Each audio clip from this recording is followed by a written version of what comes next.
Good morning champion. நம்ம கூட மகேஷ் இருக்காரு. மகேஷ் என்ன பார்க்க போறோம்னா additives use in moulding sand அப்படிங்கிற டாபிக் எடுத்துட்டு வந்திருக்காரு. ஃபர்ஸ்ட் அடிட்டிவ் என்ன சொல்ல போறீங்க? First additive wood floor and sawdust. wood floor or sawdust. wood floorனா மரத்தூள், sawdustனாலும் அதே போல மரத்தூள் தான். அதை வச்சு என்ன பண்ணலாம் அப்படின்னா to improve green strength and collapsibility of molding sand. So molding சாண்டோட சேர்க்கும்போது அதோட green strength-உம் இல்லை collapsibility இம்ப்ரூவ் ஆகும் சொல்றாங்க. green strength இம்ப்ரூவ் பண்ண என்ன ஆட் பண்ணுவீங்க? wood floor ஆட் பண்ணுவோம். இல்லை collapsibility இம்ப்ரூவ் பண்ண என்ன பண்ணுவோம்? wood floor ஆட் பண்ணுவோம், இல்லை sawdust ஆட் பண்ணுவோம் அப்படின்னு தெரியும். ஸோ green strength-உம் collapsibility இம்ப்ரூவ் பண்றதுக்கு wood floor அல்லது sawdust யூஸ் பண்ணுவோம். அடுத்தது Starch and dextrin. ஸ்டார்ச் அப்படின்னா மாவு டெக்ஸ்டினும் மாவு தான். இது ரெண்டும் பயன்படுத்தும் போது என்ன ஆகுதுன்னா இது ஆர்கானிக் பைண்டரா. மாவு தன்மை என்னன்னா மாவு வந்து ஒட்டும் தன்மை. ஸ்டார்ச் என்ன பண்ணும்? ஒட்டும் தன்மையை உருவாக்கும், ஆர்கானிக் பைண்டர். அது மட்டும் இல்லாம improve the resistance to the deformation of mould.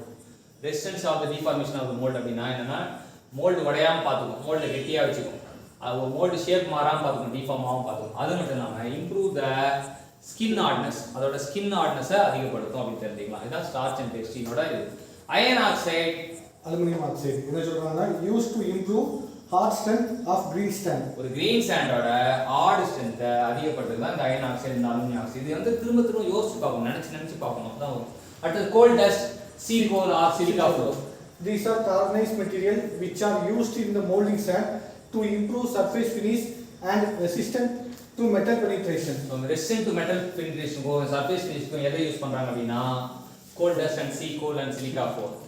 So அத வந்து blackening of the mold க்கும் வந்து coal dust தான் யூஸ் பண்றாங்க. 2012 ல கேட்டிருக்காங்க. அந்த 2012 ல கேட்ட கேள்விக்காக தான் நம்ம தொகுத்துறோம். Silica and iron oxide increase the hard strength of the mold, thereby minimizing the metal penetration defect.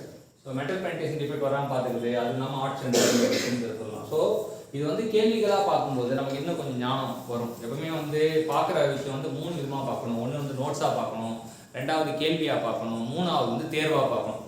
எப்பவுமே வந்து முப்பரிமாண நிலையில் தான் அறிவு வந்து உதயமாகும். நான் நோட்ஸை மட்டும் பார்த்தேன்னா எனக்கு அறிவு வருமா வராது. நான் டெஸ்ட் மட்டும் எழுதிட்டே இருந்தா அறிவு வருமா வராது. எவ்வளோ டெஸ்ட் தான் அறிவு உனக்கு வரையாது. நீ பண்ணி எழுதிட்டே இருப்ப. இப்போ நிறைய பேர் ஒரு 4 வருஷமா குவிஸ் அட்டன் பண்ணிட்டே இருந்தாலுமே நிறைய பேர் வந்து அந்த மார்க் கம்மியாக வரதுக்கான காரணம், மார்க் அதிகமாகிடுச்சுன்னா இம்ப்ரூவ் ஆகிட்டுன்னு அர்த்தம். மார்க் கம்மியாக வரதுக்கான காரணம் என்னன்னா அறிவு உதயமாகலை. அப்போ என்ன பண்ணணும்? நோட்ஸாக பார்க்கணும், ரெண்டாவது ப்ராக்டிஸ் கொஸ்டினாக பார்க்கணும், மூணாவது டெஸ்ட்டாக பார்க்கணும். ஸோ பார்க்கும்போது நமக்கு நல்ல பூரண அறிவு வரும். ஸோ இந்த கண்டென்ட்டை நமக்காக கொடுத்த மகேஷ்க்கு மோட்டார் வெஹிக்கிள் இன்ஸ்பெக்டர் போஸ்டிங் கிடைக்குன்னு சொல்லிட்டு எல்லாம் மனசார ப்ரே பண்ணுவோம். அது மட்டும் இல்லாமல் அவர் இந்த கண்டென்ட்டை கொடுத்ததுக்காக பாராட்டுவோம், வாழ்த்துவோம், நன்றி தெரிவிப்போம்.